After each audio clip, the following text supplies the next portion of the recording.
press release on the situation following the ceasefire agreement from 1 p.m. to 6 p.m. on the 4th of January 2026.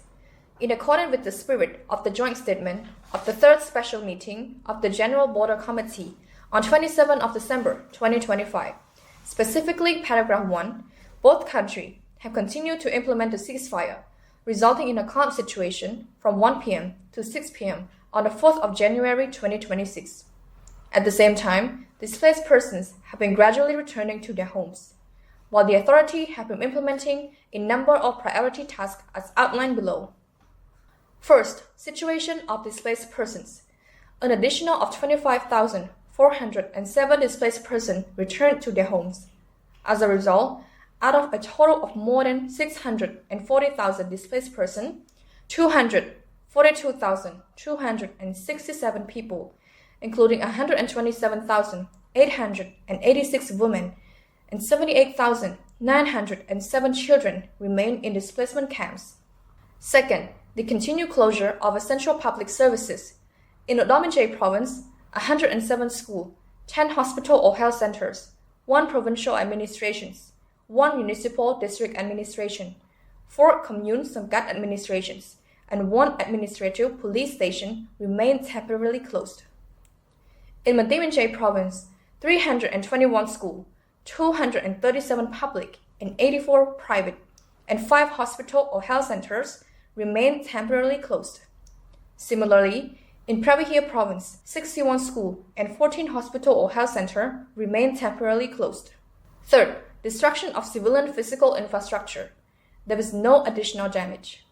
Therefore, from 7 of December 2025, damage to private property includes 323 civilian houses, 7 privately owned buildings, 5 apartment or hotel, 3 gas stations, 1 private market, 33 cars, 5 motorcycles, 1 cassava purchasing warehouse, 1 storage warehouse, 2 cell towers, 1 rice barn, and 2 animal or wildlife.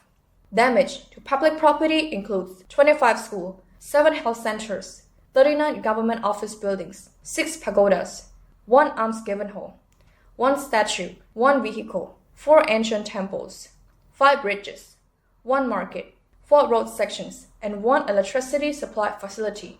It was observed that in Bosak Province, Thai armed force cut locks and forcibly entered civilian homes in Sangkom Tway village, subsequently confiscating valuable property from 8 houses, including 4 motorcycles and 2 village garbage carts.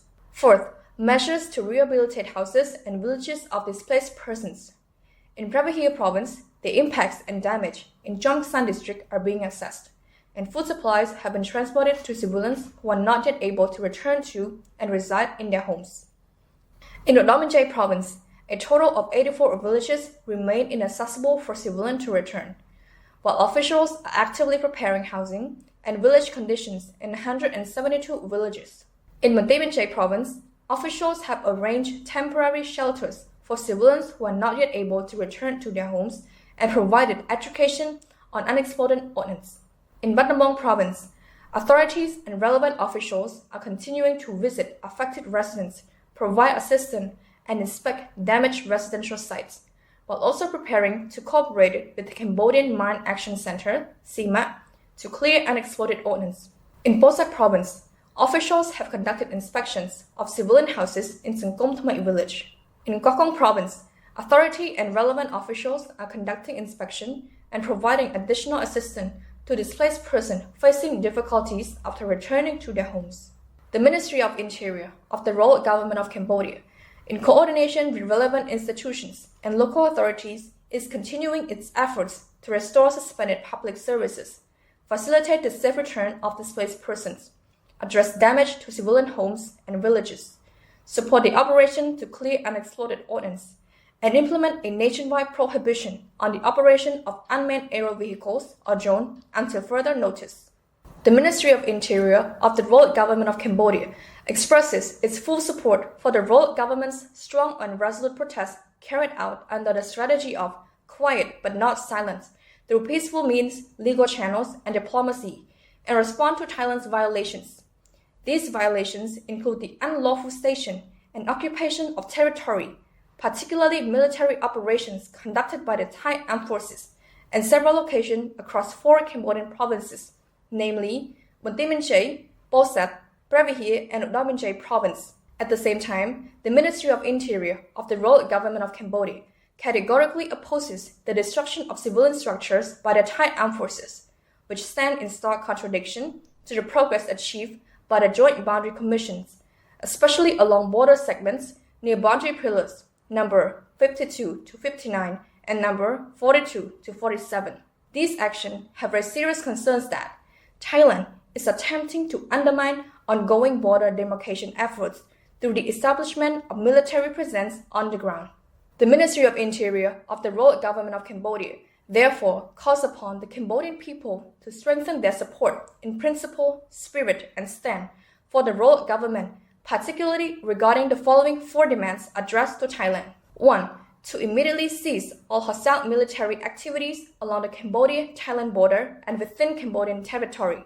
2. To withdraw all military personnel and equipment from the territory of the Kingdom of Cambodia to positions fully consistent with the legally established boundary. 3. To respect the mandate of the Joint Boundary Commissions of the 2 countries to demarcate the boundary based on existing agreements and international law.